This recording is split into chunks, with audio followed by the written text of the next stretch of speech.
Hi, my name is Justin Havard, and I'm an evolutionary biologist at Colorado State University. And today I'm going to be talking about an article that I co-authored with Matthew Hall and Damian Dowling at Monash University, which explores a new hypothesis for the evolution of sex based on mutations in the mitochondria.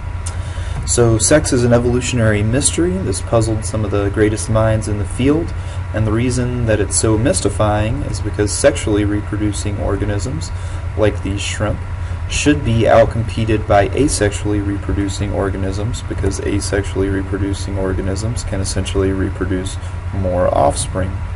However, this is in stark contrast to what we observe in nature.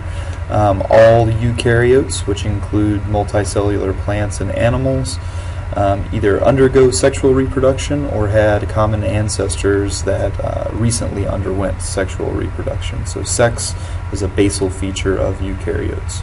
And in this article, we contend that the evolution of sex is linked with another basal feature of eukaryotes, the mitochondria. Remember that mitochondria are responsible for producing the energy in eukaryotic cells, but they're also the ancient remains of an endosymbiotic event, likely between an archaea and an alpha proteobacterium. Because of this, mitochondria retain their own genome of mtDNA, and the gene products of the mitochondrial genome have to interact very intimately with the gene products from the nuclear genome in order for the cell to produce energy. So in this figure, gene products from the mitochondria are in red, those from the nucleus are in yellow, and you can see that there's lots of opportunities for these intricate mitonuclear interactions. And if for some reason these interactions are changed or compromised, it can have fatal consequences for the organism. One series of experiments doing something called mito replacement shows this. In these experiments, the mitochondria from one lineage are placed against the nuclear background from another lineage, causing something called mitonuclear mismatch.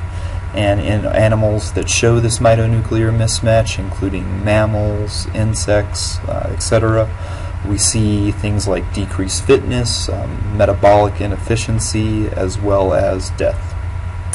Now, inexplicably, these mitonuclear interactions that are so important for energy generation and complex life are hard to maintain because mitochondria are prone to accumulate mutations at a much higher rate than the nuclear genome.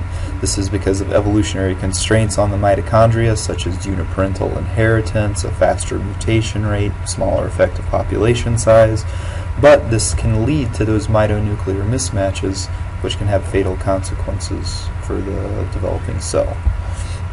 So, in asexually reproducing organisms, we see this mitonuclear mismatch can reach fatal levels because there's no way for the nucleus to compensate for the mitochondrial mutations. But we contend that the evolution of sex would have been selected for because it provides a mechanism for the nucleus to compensate for these mitochondrial mutations. Specifically, recombination in the nucleus would provide the allelic fuel that's needed to screen for compensatory changes that would offset mitochondrial mutations. So, in this situation, mitonuclear compatibility is reset after each bout of sexual reproduction with recombination, and essentially that fatal level of mitonuclear mismatch is never reached. So the entire lineage isn't sent to extinction. Now, this hypothesis is based on a large body of theoretical as well as empirical work. It's also based on assumptions about how the mitochondria is inherited as well as the mutation accumulation in the mitochondria, but we feel that these assumptions are plausible. And then finally, our hypothesis is testable, and it's also falsifiable through correlated studies of evolutionary genomics as well as through empirical experiments.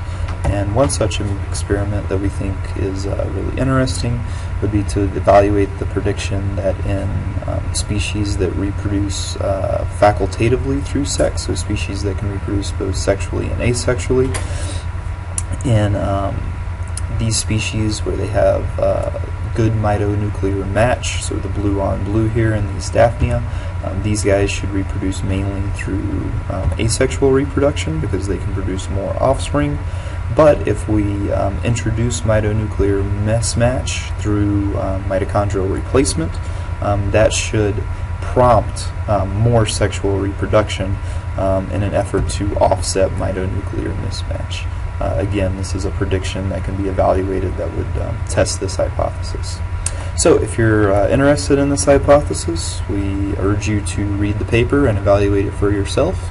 But we feel that it's an interesting take on one of the most enduring problems in biology. So thank you.